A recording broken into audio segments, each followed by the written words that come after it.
Hi అండి, అందరికీ నమస్కారం. ఈరోజు మనం ఈ వీడియో ద్వారా వృశ్చిక రాశి వారి యొక్క జాతక ఫలితాల గురించి తెలుసుకుందాం.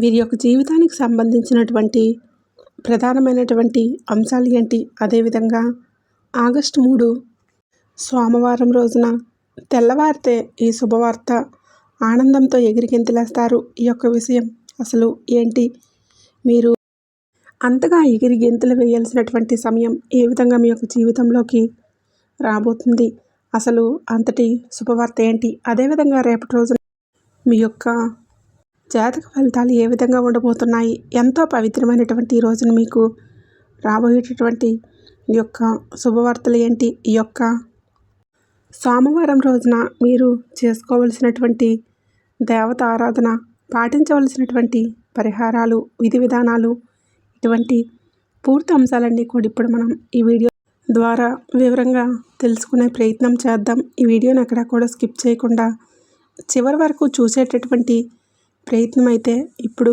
చేయండి. వృశ్చిక రాశి అనేది రాశిచక్రంలో 8వ రాశి. విశాఖ నక్షత్రం 4వ పాదం, జ్యేష్ఠ నక్షత్రం 1, 2, 3, 4 పాదాలు, అనురాధ నక్షత్రం 1, 2, 3, 4 పాదాల్లో జన్మించిన వ్యక్తులు ఈ యొక్క వృశ్చిక రాశి పరిధిలోకి వస్తారు. వృశ్చిక రాశి వారికి అధిపతి కుజుడు. ఇక రేపటి రోజున మీ యొక్క గ్రహ బలాల విషయానికి వస్తే గురుగ్రహం బృహస్పతి అనుకూలంగా ఉంటే జ్ఞానం మరియు ఆత్మవిశ్వాసం మరియు ఆర్థిక విషయాల్లో పురోగతి కలుగుతుందనేసి చెప్పుకోవచ్చు. సూర్యుడు ధైర్యం, గౌరవం పెంచే శక్తినైతే ఇస్తాడు అనేసి శాస్త్రం, జ్యోతిష శాస్త్రం చెప్పుకోవచ్చు. ఇక చంద్రబలం విషయానికి వస్తే మనశ్శాంతి మనిషి ప్రభావం పైన చూపబడుతుందని భావించవచ్చు. మరి చేసే పనుల్లో మీరు ఇబ్బందులు పడకుండా ఆలోచించి నిర్ణయాలు అనేవి ఎంచుకోవాల్సి ఉంటుంది. ఇక రేపటి రోజున ఈ యొక్క సోమవారం రోజున పరిహారాల విషయానికి వస్తే సోమవారం ఎంతో విశేషమైనటువంటి ఈ రోజున తెలుపు రంగు వస్త్రాలు ధరించడం చాలా శుభప్రదంగా ఉంటుంది. ఉదయం సూర్యభగవానుడికి నీటిని సమర్పించడం, గురుగ్రహ అనుగ్రహం కోసం మీరు ఓం బృహస్పతియే నమః అనేటటువంటి మంత్రాన్ని జపిస్తూ ఉండటం, ఓం నమః శివాయ అనే మంత్రాన్ని మీరు జపించడం వల్ల రేపటి రోజున మీ యొక్క జీవితంలో ఉన్నటువంటి ఇబ్బందులన్నీ కూడా మనస్ఫూర్తిగా తొలగిపోవడానికి ఈ యొక్క నామం అయితే 108 సార్లు జపించడానికి అయితే ప్రయత్నించండి. ఇక ఈ రోజున శివ ఆరాధన మీకు ఎంతో శుభప్రదంగా అనుకూలంగా ఉంటుంది. ఉదయం స్నానం చేసి తెలుపు రంగు పుష్పాలతో పూజ అనేది చేయండి. ఈ రోజున ఓం నమః శివాయ అనే మంత్రం జపించడం చాలా మంచిది. ఇక ఆవుకి అరటిపండ్లు లేదంటే పచ్చగడ్డిని ఇవ్వడం కూడా చాలా శుభప్రదంగా భావించవచ్చు. ఇక రేపటి రోజున ఈ రాశి వారికి అదృష్టపు రంగు వచ్చేసి తెలుపు మరియు గులాబీ కలర్. అదృష్టపు సంఖ్యలు వచ్చేసి 3. ఇప్పుడు తూర్పు లేదంటే ఈశాన్య దిక్కు ప్రయాణం కూడా చాలా అనుకూలంగా ఉంటుందన్నమాట. ఇక శుభ సమయం వచ్చేసి ఉదయం పూజా సమయం తర్వాత చాలా అనుకూలంగా ఉంటుంది. ఇక ఈ యొక్క వివరాల్లోకి వెళ్తే ఈ రాశి వారికి రేపటి రోజున మీ యొక్క దిన ఫలితాల ప్రకారం మీ యొక్క జీవితంలో అనేక మార్పులు అనేవి చోటు చేసుకోబోతున్నాయని చెప్పుకోవచ్చు. అంటే కీలక పరిణామాలన్నీ జరగబోతున్నాయి. అటు ఉద్యోగంలో కావచ్చు, లేదంటే వ్యాపారంలో కావచ్చు, ఇలా ఎక్కడైనా సరే రకరకాలుగా మీకు తెలియనటువంటి ఒక కొత్త అనుభూతి అనేది మిమ్మల్ని రేపటి రోజున పలకరించబోతుందనే చెప్పుకోవచ్చు. అయితే రేపటి రోజున ప్రధానమైనటువంటి అంశంలో మీ యొక్క జీవితంలో ఒక అపరిచితమైనటువంటి వ్యక్తి మీ యొక్క జీవితంలోకి పరిచయం అవ్వబోతున్నారనే చెప్పుకోవచ్చు. అయితే సాధారణమైనటువంటి ఈ వ్యక్తి యొక్క జీవితంలో ఒక అద్భుతమైనటువంటి మలుపు అనేది ఖచ్చితంగా తీసుకురాబోతుంది. అయితే ఎలాంటి మలుపు అనేది రాబోతుంది అనేదానికి చివరి వరకు కూడా చూసే ప్రయత్నం చేయండి. చివరిలో మీకు అర్థమవుతుంది కాబట్టి ఆశ్చర్యపోతారు. అయితే రేపటి రోజు మీ యొక్క జీవితంలో ఒక కొత్త అధ్యాయం, ఊహించినటువంటి నాంది అనేది పలకబోతుందని చెప్పుకోవాలి. అయితే సహజంగానే మీరు మానవతావాదులు, కొత్త వ్యక్తులతో కలవడానికి, కొత్త విషయాలను తెలుసుకోవడానికి మీరు ఎప్పటికప్పుడు చాలా ఉత్సాహంగా ఉంటారు. అయితే గత కొంతకాలంగా మీరు ఎవరిని నమ్మాలో తెలియక అంటే ఒకటి అనుమానంలో పడిపోయి ఉంటారనమాట. అంటే పాత పరిచయాలు మరలా బాధ పెట్టడం వల్ల కూడా మీరు కొత్త వారిని ఎవరిని నమ్మాలో ఎవరిని నమ్మకూడదు అనేటటువంటి రకరకాల అనుమానిస్తూ ఉంటారు. అయితే రేపటి రోజున ప్రకృతి మీకోసం ఒక ప్రత్యేకమైనటువంటి ఒక వ్యక్తిని అయితే మీ యొక్క దగ్గరికి తీసుకురావచ్చనే చెప్పుకోవాలి. అయితే ఒక వ్యక్తి యొక్క ఆలోచన విధానాన్ని మీ యొక్క పనితీరును పూర్తిగా మార్చగలిగేటటువంటి శక్తి ఆ యొక్క వ్యక్తికి ఉంటుందనే చెప్పుకోవాలి. గత కొంతకాలంగా అనేక రకాలైనటువంటి సమస్యలతో ఒంటరిగా పోరాడుతూ ఉండవచ్చు. అయితే అదంతా కూడా ప్రధానంగా ఒక వ్యాపారానికి సంబంధించిందే కావచ్చు, లేదా వ్యక్తిగత సమస్య అయి ఉండవచ్చు. అంటే నాకు అండగా నిలబడేటటువంటి వారు లేరా అని చెప్పేసి మీరైతే భగవంతుడి వైపు చూస్తూ ఎన్నో రకాల బాధలు పడినటువంటి క్షణం కూడా అయి ఉండవచ్చు. అయితే మీ యొక్క శ్రమకు అంటే ఎవరైనా కానీ మీకు ఒక శత్రువు అనేటటువంటి వారు ఎవరైతే ఉన్నారో వారికి కూడా రేపు నిద్రపోయేటటువంటి అవకాశాన్ని మీరైతే కల్పించారు. ఎందుకంటే వాళ్ళు మీ కాళ్ళ దగ్గరికి వచ్చేటటువంటి అవకాశాన్ని ఎక్కువగా కల్పిస్తారనమాట. వారి తప్పును తెలుసుకుంటారు. అలాగే మిమ్మల్ని రేపు వేడుకునేటటువంటి రోజుగా గుర్తించి మీరు మానసికంగా కూడా మంచి ప్రశాంతంగా ఉంటారని చెప్పుకోవాలి. ఇక సోమవారం కావడం వల్ల మీ యొక్క అందరికీ కూడా శుభ ఫలితాలు అనేవి తప్పకుండా మీ కాళ్ళ దగ్గరికి రాబోతున్నాయని చెప్పుకోవాలి. అంటే నిద్ర లేచింది మొదలు ఉదయం నుండి మీ యొక్క మనసు అనేది చాలా ప్రశాంతంగా ఉంటుంది. అలాగే ఎటువంటి చిరాకు అనేది లేకుండా, గందరగోళం లేకుండా మనసు అనేది చాలా ప్రశాంతంగా ఉంటుంది. మీకు కొత్త రూపంలో మిమ్మల్ని చూసుకున్నట్లుగా అనిపిస్తుంది. అయితే ఒక చంచలమైనటువంటి విషయం గురించి అయితే మనమైతే క్లియర్గా తెలుసుకుందాం. అంటే రేపు రాత్రిలోపు మీ యొక్క జీవితంలో వచ్చేటటువంటి ఆ యొక్క వ్యక్తి ఎవరు, అసలు వారి యొక్క పరిచయం మీకు ఏ విధంగా మొదలవుతుంది, ఎలా జరుగుతుందనేది నిజంగా మీరైతే ఆశ్చర్యపోతారు.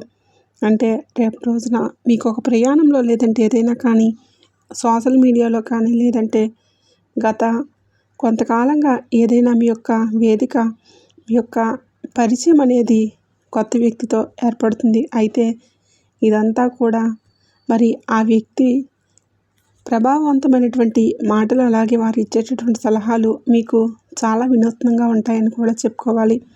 రాత్రిలోపు ఆ వ్యక్తి మీకు ఆధ్యాత్మికపరమైనటువంటి అంటే గురువులాగా మీ యొక్క మనసుకి అనిపించవచ్చు. అయితే ఒక రాత్రి సమయంలో ఆ వ్యక్తి మీకు ఒక సందేహం పడటం లేదంటే వారు మిమ్మల్ని నేరుగా కలవటం లాంటివి కూడా జరుగుతాయి. వారి యొక్క మాటలు విన్నప్పుడు మీకు ఒక వ్యక్తి కోసమే కదా నేను ఎన్నాళ్ళు కూడా వెతుకుతున్నట్లుగా మీ యొక్క మనసుకి అనిపిస్తుందన్నమాట. మీకు ఉన్నటువంటి మొండి సమస్యకు చిటికలో పరిష్కారం అనేది మీకైతే లభిస్తుంది. అలాగా వ్యక్తి యొక్క పాత జీవితంకి సంబంధించినటువంటి వ్యక్తి కూడా ఉండవచ్చు. భవిష్యత్తులో వారు మీకు దిక్చూచిగా ఇటువంటి పరిస్థితి కూడా మీకు కనిపించవచ్చు. లేదంటే ఎవరికైతే కొందరికి వ్యాపార నిమిత్తం లేదంటే వ్యాపార ఒప్పందాలు లాంటివి కూడా రేపటి రోజున జరిగేటటువంటి అవకాశాలు అయితే ఉన్నాయి. అయితే ఆ వ్యక్తి యొక్క పాత జీవితంలో అంటే చాలా వరకు కూడా కీలకంగా ఉండబోతుందన్నమాట. ఆ వ్యక్తి వలన జరిగేటటువంటి మేలు మీకైతే తప్పకుండా రేపటి రోజున అందుకోబోతున్నారు. అయితే అంతేకాకుండా చెప్పాలంటే రేపటి రోజున మీకు శత్రువులు అనేటటువంటి శత్రువుల నుండి ఆపద కూడా మీకు తొలగిపోయేటటువంటి రోజుగా చెప్పుకోవచ్చు. కాబట్టి ఆ వ్యక్తుల గురించి తప్పకుండా వారు చేసినటువంటి ఏదైనా సరే తప్పులను తప్పకుండా తెలుసుకునేటటువంటి వారైతే వారు మీ దగ్గరికి వచ్చి క్షమాపణలు కూడా రేపటి రోజున వేడుకునేటటువంటి రోజుగా ఉండబోతుంది. ఇక మీరు రేపు మీ పైన ఉన్నటువంటి కష్టానికి వడ్డీతో ప్రతిఫలం అయితే లభించబోతుంది. రేపటి రోజున మీకు ఒక మంచి తీర్పు కూడా భగవంతుడు ఇవ్వబోతున్నాడని చెప్పాలి. ఇక రేపటి రోజున ఖచ్చితంగా లాభస్థానం అనేది కూడా ఎక్కువగా కనిపిస్తుంది. శుక్రుడి యొక్క శుభదృష్టి అనేది రేపటి రోజున మీపైన ఎక్కువగా కనిపిస్తుంది. అలాగే సంపద రోజు అని కూడా రేపైతే చెప్పుకోవచ్చు. ఇక ప్రదోష కాలానికి రేపటి రోజున మీకు అలాగే అనేక రకాలుగా లాభాలైతే కనిపిస్తాయి. మీ యొక్క ఈ సమయంలో ఉన్నటువంటి శనిదోషాలు కూడా రేపు మీకు అన్ని రకాలుగా కూడా విముక్తి చేసుకోగలరన్నమాట. ఇక నిలకడమైనటువంటి బంధాన్ని, ఈ యొక్క పరిచయాన్ని రేపటి రోజున మీరైతే పొందబోతున్నారు. ఇదంతా కూడా మీ యొక్క జాతకంలో ఉన్నటువంటి అత్యధికమైనటువంటి గొప్ప యోగం అని కూడా చెప్పుకోవాలి. అందుకే రేపటి రోజున అపరిచిత వ్యక్తుల నుండి ఆప్తులుగా మారేటటువంటి పరిస్థితులు కూడా కనిపిస్తున్నాయి. అయితే దీనివల్ల లాభాలు ఎక్కువగా ఉన్నాయని చెప్పుకోవాలి. అలాగే రేపటి రోజున ఏంటంటే మీకు ఆత్మవిశ్వాసం కూడా రెట్టింపు అవుతుంది. ఆర్థిక పరంగా స్థిరపడడానికి ఒక గొప్ప అవకాశం లభించేటటువంటి రోజుగా మీ యొక్క జీవితంలో గందరగోళాలన్నీ కూడా తొలగిపోయి ఒక క్లారిటీ వచ్చేటటువంటి అవకాశాలు అయితే కనిపిస్తూ ఉన్నాయి. మరి ఇంతకీ ఆ వ్యక్తిని చూసి మీరైతే అనుమానించవలసినటువంటి అవసరం కూడా ఏమీ లేదు. మీ యొక్క అతి జాగ్రత్త వలన కూడా మీ యొక్క పరిచయాన్ని మీరు దూరం చేసుకున్నటువంటి ప్రమాదాలు కూడా కనిపిస్తూ ఉన్నాయి. కాబట్టి కొంచెం జాగ్రత్తగా ఉండండి. ఇక రేపటి రోజున వచ్చేటటువంటి ప్రతి ఒక్క అవకాశాన్ని కూడా మీరు అలాగే ప్రతి ఒక్క వ్యక్తిని కూడా సానుకూలంగా చూడండి. వారిని ఎక్కడా కూడా మీరు అంతా కూడా తృణీకరించకండి. ముఖ్యంగా మీరు ఈ యొక్క రాత్రి సమయంలోపు ఈ యొక్క అదృష్టపు జీవితం నుండి తప్పకుండా బయటకైతే వెళ్లకుండా ఉండాలి అంటే ఈ రోజున ఖచ్చితంగా మీరైతే పాటించాల్సిన కొన్ని పరిహారాలు అయితే ఉన్నాయి. అమ్మవారికి ఎక్కువగా మీ మీ స్థాయి స్థితిలో అయితే అమ్మవారికి పూజ అనేది చేసుకోండి. అమ్మవారి యొక్క పూజ మీకన్నా కూడా ఎంతో శుభకరమైనటువంటి మీకు ఫలితాలైతే ఇస్తుంది. అమ్మవారి పూజ అనేది చేసుకోవాలి. ఈరోజు ఉదయాన్నే సూర్యోదయం నుండి సూర్యాస్తమయం లోపు ఖచ్చితంగా మీరైతే ఇంట్లో పూజ చేసుకోండి. ఆవు నెత్తితో దీపం అనేది వెలిగించండి. అమ్మని తలుచుకోండి. అలాగే ఆ యొక్క పరమశివుడిని కూడా తలుచుకోండి. లక్ష్మీదేవి యొక్క అష్టోత్తరం అనేది పఠించండి. దీనివలన సాత్విక వ్యక్తులు మీ యొక్క జీవితంలో పరిచయం అవుతారు. ఇక మీ వైపు ఆకర్షితులవుతారనమాట. అలాగే రేపటి రోజున రాత్రి సమయంలో మీరు ఖచ్చితంగా ఎవరితో కూడా మాట్లాడినా కూడా చక్కగా చిరునవ్వుతో ప్రశాంతంగా మాట్లాడండి. కోపాన్ని అదుపులో పెట్టుకోండి. అనుమానాన్ని, అవమానాన్ని అన్నింటినీ కూడా పక్కన పెట్టండి. అలాగే రేపటి రోజున తెలుపు రంగు బట్టలు ధరించడం వల్ల మీలో పాజిటివ్ ఎనర్జీ అనేది పెరగడంతో పాటుగా మీకు బాగా అనుకూలంగా ఉపయోగపడుతుంది. అయితే ఈ యొక్క పరీక్ష అనేది పూర్వజన్మ సుకృతం. అందువలన మీకు వచ్చేటటువంటి కొన్ని పరీక్షలు పూర్వజన్మ సుకృతాలు కాబట్టి రేపటి రోజున మీరైతే ఖచ్చితంగా ఎవరిని కూడా పరిచయమైనా కూడా మీరు నెగిటివ్గా ఆలోచించకుండా పాజిటివ్గా ఇలాంటివి చేస్తే మీకు అంతా కూడా చాలా అనుకూలమైనటువంటి రోజుగా చెప్పుకోవచ్చు. ఇక పరిచయమైనటువంటి ఆ యొక్క వ్యక్తి యొక్క బంధాన్ని మీకు దగ్గర చేసేటటువంటి గొప్ప అవకాశం ఈ రోజున చెప్పుకోవచ్చు. ఈ యొక్క అవకాశాన్ని మీరు తప్పుగా అందిపుచ్చుకోకండి. మీ యొక్క జీవితంలో మరలా ఒక కొత్త కాంతులు వెలిగిపోవాలని చెప్పేసి మనస్ఫూర్తిగా నేను కూడా మీ నుండి కోరుకుంటూ ఉన్నాను. అదేవిధంగా రేపటి రోజున మీరైతే ముఖ్యంగా చేసుకోవలసినటువంటి కొన్ని పాటించవలసినటువంటి విధానాలు అన్నీ తీసుకోవాల్సినటువంటి జాగ్రత్తలు మీ యొక్క పరిణామాలు అన్నీ కూడా ఇటువంటి విషయాలన్నీ కూడా మాట్లాడుకుందాం. ఇక రేపటి రోజున కుటుంబంలో ఆనందకరమైనటువంటి వార్త వినేటటువంటి అవకాశం అయితే ఎక్కువగా కనిపిస్తూ ఉంది. కుటుంబంతో అంటే ఆనందకరమైనటువంటి వార్తలు మీ యొక్క జీవితంలో ఇప్పటివరకు మీరు చూసే శుభవార్త ఒకటి వినే అవకాశం ఉంది. అలాగే రేపటి రోజున మీ యొక్క ప్రయాణాల విషయంలో ప్రయాణాలు రేపటి రోజున మీకు అనుకూలంగా ఉంటుంది. స్నేహితులతో సమయం అనేది గడపడం అలాగే ఎంతో ఉత్సాహంగా మీరైతే ఉండడానికి రేపటి రోజున మీకైతే స్నేహితులతో సమయం అనేది బాగా ఉపయోగపడుతుందన్నమాట. అలాగే రేపటి రోజున ఉదయం సూర్యభగవానుడికి అర్ఘ్యం సమర్పించడం అసలు మర్చిపోకండి. ఇక అన్నీ కూడా శుభ ఫలితాలు మీకైతే ఈ రోజున అందిపుచ్చుకోగలుగుతారు. కాబట్టి శివారాధన మాత్రం రేపటి రోజున అసలు మర్చిపోకండి. మీకు వీలైతే శివాలయం దర్శనం చేసుకోండి. మీకు కుదరకపోతే ఓం నమః శివాయ అనే మంత్రాన్ని మనసులో స్మరించుకోండి. ఈ యొక్క మంత్రం మీ మనసులో జపించుకోవడం వల్ల మీకు ఉండేటటువంటి సమస్యలన్నీ కూడా వీటి నుంచి బయటపడగలుగుతారు.